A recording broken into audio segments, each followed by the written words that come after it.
Country music legend Vince Gill is the most decorated country artist of all time because to his groundbreaking single. His personal life has been filled with sorrow and difficult moments, despite the many accolades and admiration he has received. Through a chain of circumstances, Vince Gill's life irrevocably changed after he spoke the truth about some tragic news, in particular what has broken him. You will see the lowest points of his life in this film. Prior to how did he become a member of the Eagles? Let's delve in and find more about his illustrious career. Vince Gill's early life and career as a singer began in the little town of Norman, Oklahoma, where he was born on April 12, 1957. The late Jay Stanley Gill was a successful lawyer. But when he's free, he also performs music. It was Stanley's early and abiding passion for music that served as an inspiration to Vince, the bluegrass and country genres in particular. Stanley frequently would fill the home with the sound of his beloved music, playing his banjo and guitar. During Gill, his mother did not hold a job outside the house. By always being there for her children and telling Vince he could do anything he wanted, Mom held the family together. During his formative years, Vince's older half-brother Bob Gill had a pivotal role. Bob exposed Vince to many musical styles and helped shape his taste in music. Bob set the guitar down and inspired Vince to pick up the guitar after seeing it play a significant part in his life. From an early age on, Vince had a passion for music, particularly the banjo and guitar, which were prominent instruments in his dad's favorite genres. As early as his adolescent years, Vince was determined to become the best at what he did. In his as a high schooler, he was a member of Mountain Smoke, a bluegrass band, and several other local ensembles. He had the opportunity to experiment with fusing the then popular bluegrass sound with the then emerging rock sound with this band. In the region, Mountain Smoke won over many listeners. Soon, Vince's talent as a singer began to garner attention. While he was a student, Vince was quite active in the community's talent events and song contests. Because of this, he was able to hone his physical abilities and gain self-assurance on stage. It had been obvious from the beginning that it was never going to be Vince had bigger plans, so it wasn't merely a pastime. Midway through the 1970s, Vince Gill uprooted his life in Oklahoma and settled in Louisville, Kentucky after graduating from high school. It was a tremendous leap for a budding musician interested in bluegrass. Now I want to know how Vince Gill became famous so quickly and the unfortunate news he has to share. To find out, come back. Vince Gill began his musical career in the early 1970s as a truthful country singer and bluegrass musician. Since then, his solo career has been a smashing success. It was everyone's jaw dropped when he spoke. Without ever taking a break, he dove headfirst into his task. His star began to rise in 1978 when he became a member of the soft rock ensemble Pure Prairie League. Vince sang lead vocals for the group from 1978 till 1982. He had a significant impact on their development and the way they sounded. The lead portions were sung by him. Collaborated on songwriting and recorded several successful singles, including the popular Let Me Love You Tonight. His experience with Pure Prairie League was formative as it laid the groundwork for his subsequent singing career and boosted his stage confidence. On the other hand, following the disbandment of Pure Prairie League, Vince took over as lead guitarist for Rodney Crowell's The Cherry Bombs, under his Cherry Bombs guidance. It was brief but informative, and it broadened his perspective on music. By 1984, Vince was prepared to strike out on his own in the country music industry. He yearned for the freedom to compose and record music in his own unique style. Vince was confident in his abilities and willing to take chances, so he struck out on his own. Not long after signing with RCA Records, Nashville, he released a string of albums throughout the following several years. These early forays into solo operation yielded few fruitful outcomes. Even though he was quite successful, he still wouldn't give up. Vince persisted in refining his sound and eventually gained a reputation as a master in his profession. In 1989, he was fortunate enough to catch the eye of MCA Nashville. His career to the next level. The label was instrumental in Vince's meteoric rise to fame. The title track from his 1990 album, When I Call Your Name, became his first #1 single. With this album, he finally broke through to the country music mainstream, and he began to rise rapidly in the charts. Throughout the 90s, Vince had multiple #1 singles on Billboard's Hot Country Songs chart. The charts were graced with 65 tracks. A string of '1 singles including I Still Believe in You, Don't Let Our Love Start Slipping Away, One More Last Chance, and Trying to Get Over You reached the charts from 1992 to 1994. His rise to fame in country music was catapulted by these singles. Vince's collaborations contributed to his accomplishment as well. Another 1993 smash song, The Heart Won't Lie, was his duet with Reba McEntire. Then there was his continued collaboration with musicians like Chris Young on Sober Saturday Night and 2016's Forever Country, an all-star project.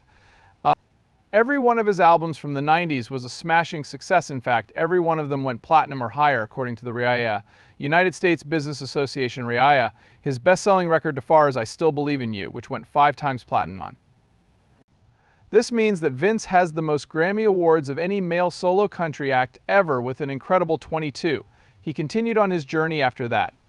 In 2010, he became a member of the Time Jumpers, a Western swing band. His motivation for leaving how to become a soloist with a huge band. Alright, let's begin. Irving Azoff, manager of the Eagles, one of the most iconic bands in music history, called Vince Gill, and Gill immediately joined the group. Vince Gill calmly took up the phone, but he was nervous since he had no idea who or what was on the other end of the line. All that changed when Irving broke the news that the Eagles wanted him to sign with their band. For a brief while, Vince considered the possibility that it could be a prank. He was courted to replace Glenn Frey by the Eagles, a legendary band and songwriters of numerous timeless tunes. Frey was a driving creative force and co-founder of the band. Truly, it was hard to comprehend. Over the years, Vince's affection for the Eagles had grown. He thought it was wonderful how they switched up the music and sang so harmoniously together. Frey, Glenn, someone who cared deeply about the Eagles' values, requested Vince to take over. Thinking about the news made him wonder why he was confident in his singing and guitar skills to harmonize with the Eagles. Being in Glenn Frey's shoes, nevertheless, was an unusual experience, an imposing burden.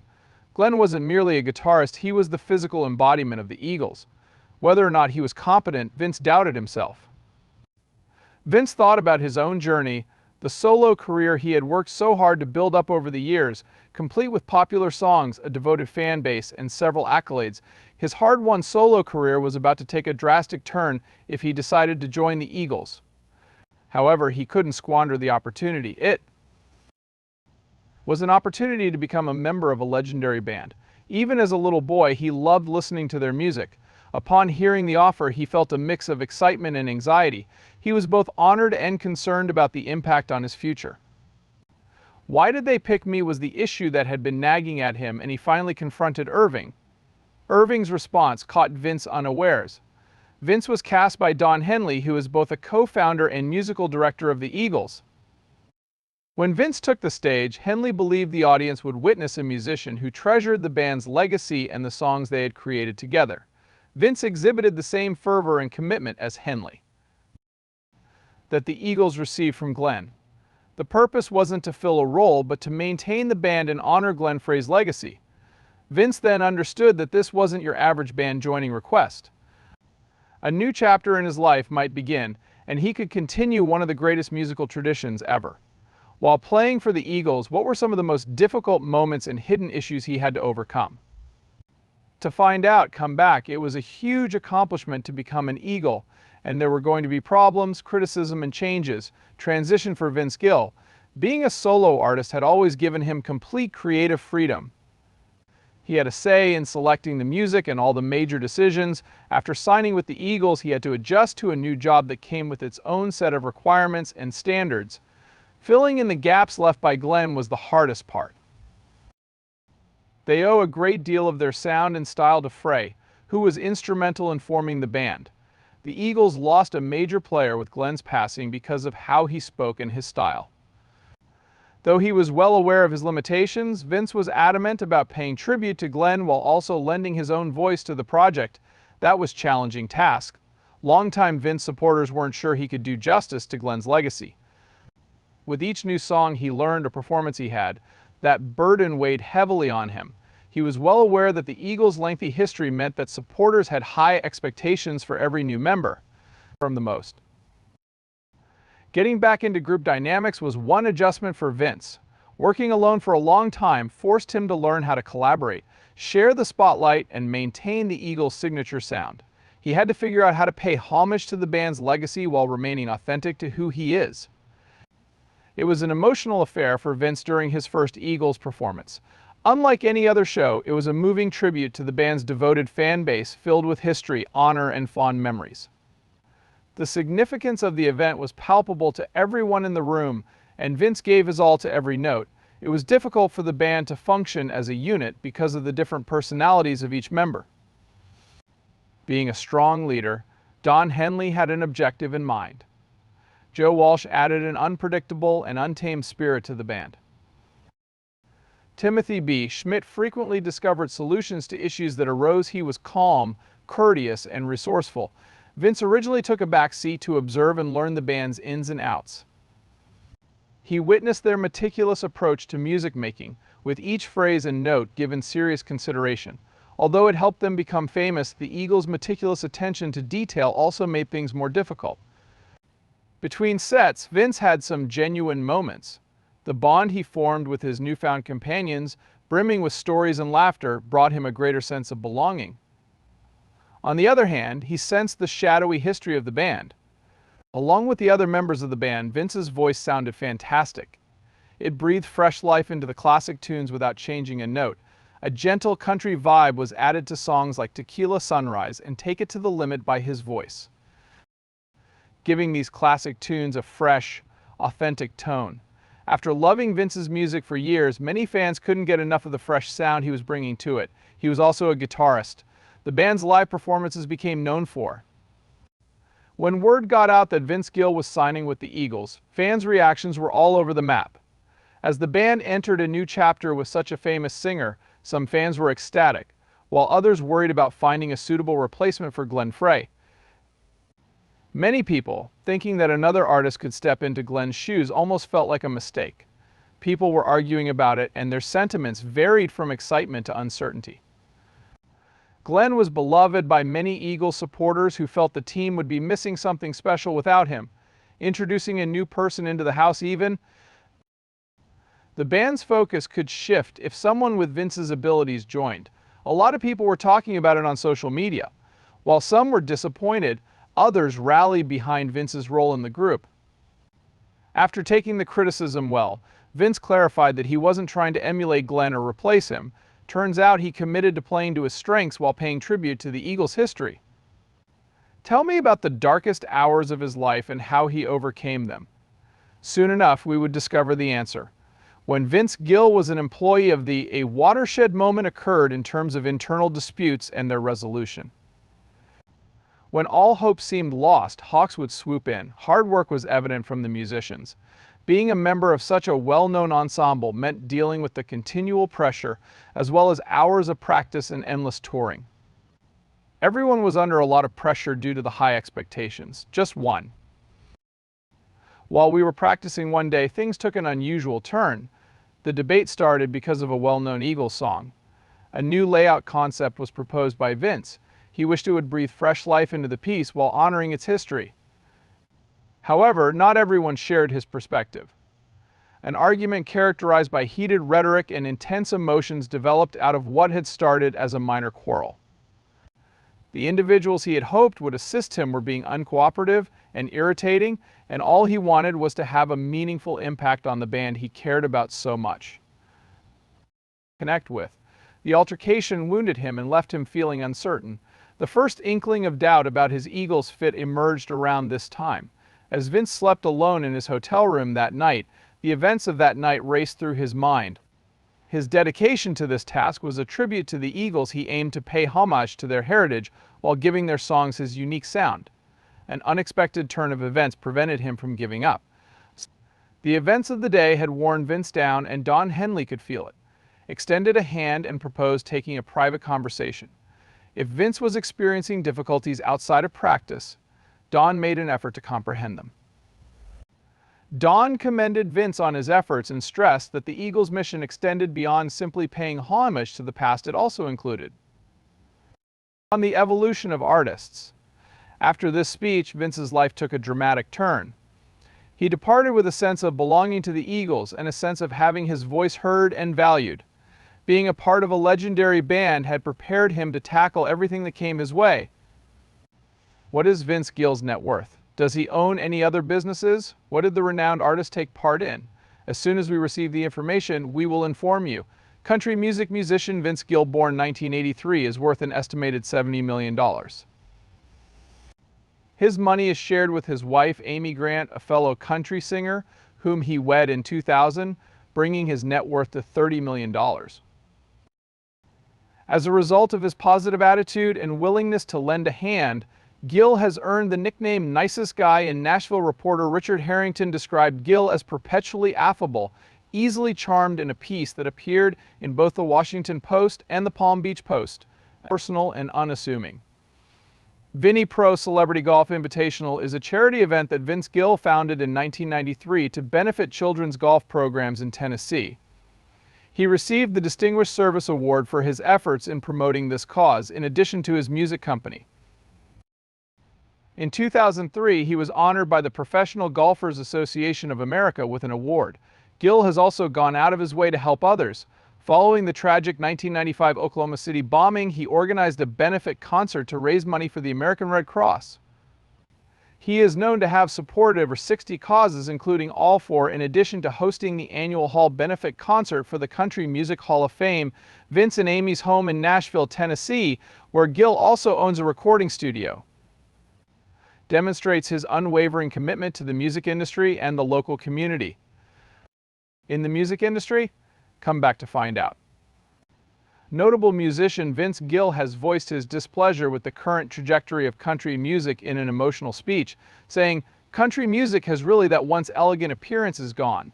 Not catchy songs like You're Hot, I'm Hot." We're in a truck. Vince gets tired of listening to these trends, but songs like He Stopped Loving Her Today reveal stories that make him want them.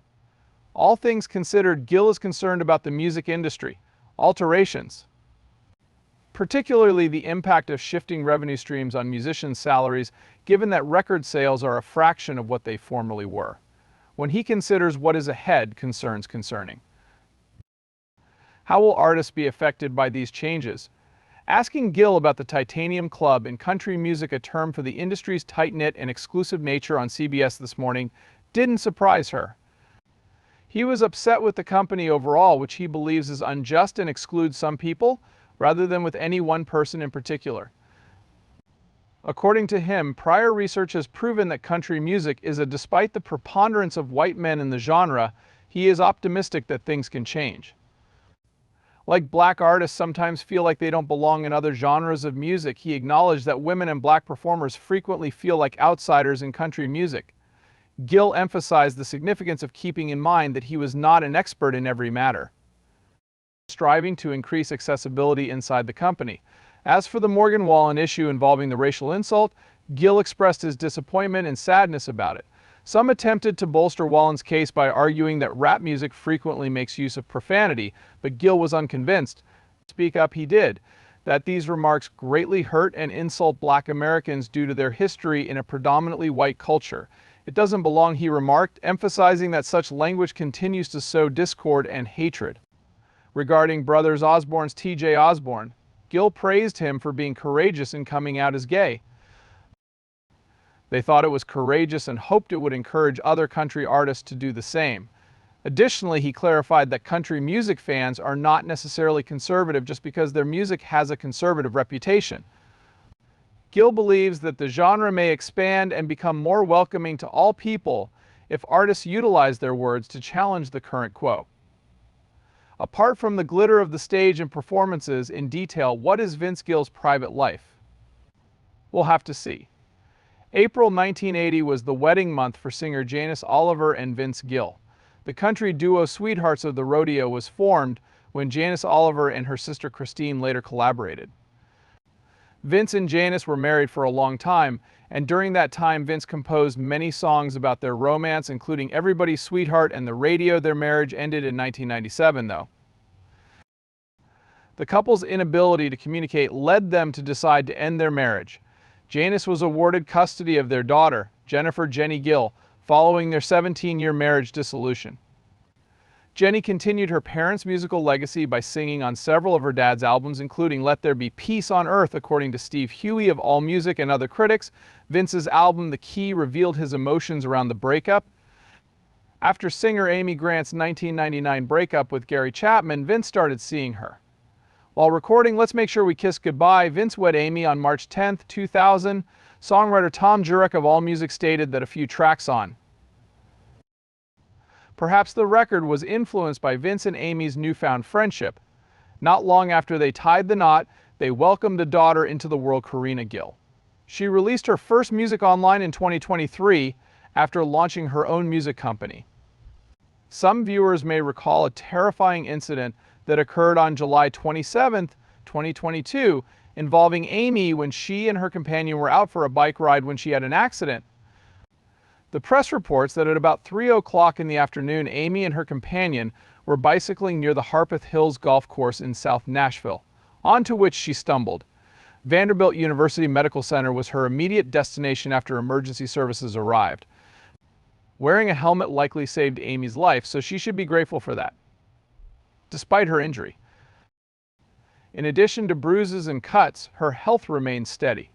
After the accident, Amy took to Instagram to express her gratitude to her fans for their support and update them on her recovery. Some tour dates had to be rescheduled to other locations, such as Knoxville, because she stated she would require more time to recover. There will be a postponement of Chattanooga, Johnson City, and Wilmington until April and June of 2023, respectively. Vince elaborated on Amy's accident during his August 4, 2022 residency performance at the Ryman Auditorium. Not only did he compliment her on her helmet, but he also remarked that approximately 10 to 15 minutes after the fall, she was unconscious. "My bride Amy is doing fine," Vince told the audience, emphasizing his gratitude for his wife's good health. I don't know how many more horrible things Vince has gone through recently. We will soon discover the answer. Vince Gill has admitted to having a lot of money troubles in an interview. This brings us to our next topic, the online scam that Vince Gill was involved in. Over $5 million have been lost by individuals in the stock market. He invested $500,000 in Bluesky Tech in 2021, the year he made his first acquisition. I should have known better. 22 separate. Gill invested $70,000 in green energy solutions, but the company went bankrupt due to supply chain issues and overly restrictive regulations. In addition, he lost the $600,000 he had invested in crypto trade, an attempt at cryptocurrencies. $300,000 USD during a market downward spiral. After investing $1 million in Sign World Entertainment in late 2021, Gill suffered a devastating $900,000 loss. Last but not least, he invested $80,000 in Home Good Depot in early 2023. When the firm ran into problems and went bankrupt, he lost $70,000. Another incident included a senior Vince Gill supporter who was the victim of a deceptive internet hoax. Jackie, the victim's daughter, shared her mother's experience on Scammer Stories. It piqued her interest to learn more as she noticed her solitary mother acting strangely during Christmas dinner. On her mom's phone, Jackie discovered a Google Chat conversation with a person posing as Vince Gill. She reasoned that the con artist might have tracked her mother down on social media due to her frequent participation in the singer's post sharing. It was evident that Jackie's mother had been 100% brainwashed into believing she was in a true relationship, despite her and other family members' attempts to discourage her from giving more money. A meeting with the genuine Vince Gill. By that time, her mother had approached a friend for extra money and had already drained 3 bank accounts to aid the scam artist. According to Jackie, her mother was even more duped by the con artist after hearing a tragic tale about Gill's marital troubles. Despite efforts to assist her by law enforcement and senior citizen organizations, mother understood the true situation, but their attempts were in vain. At last, Jackie reached out to Gill's PR staff for assistance, but they remained silent. Now that Jackie is in charge of her mother's finances, she watches her spending very carefully to make sure she doesn't get herself further involved in the scheme. So what exactly is the devastating news that has devastated Vince Gill? We'll have to see. Heart. Vince Gill had to skip the 2018 CMA Awards due to a brief hospital stay related to a kidney stone. According to The Boot, Gill will be joining a long list of renowned people in a tribute to bluegrass legend and recent Country Music Hall of Fame inductee Ricky Skaggs. Country Music Association Entertainer of the Year winner Keith Urban stood in for Urban Plays guitar on the timeless tune Highway 40 Blues performed by Skaggs. Skaggs mentioned backstage that Urban wasn't initially intended to accompany him. The tribute to Skaggs continued even without Gill, demonstrating the significance of both artists to country music. It's likely that Gill's musical peers and friends were disappointed that he couldn't attend this monumental occasion. If you're looking for a Vince Gill song, you should listen to 1995's Go Rest High on That Mountain. Many listeners have been moved by the song's powerful message, which originated from a place of profound grief. Vince started penning the tune in 1989, not long after the passing of fellow country singer Keith Whitley. However, he was unable to complete it until Bob Cohen, his older half-brother, passed away in 1993. The loss of Bob, who was 48 years old, to a heart attack was devastating to his loved ones because they had spent a great lot of time processing his demise. Bob Cohen was the first musician that Vince collaborated with. The shared passion for guitar playing brought the two brothers closer together. The Beach Boys' Long Tall Texan was even aired on a local radio station when 8-year-old Vince was listening.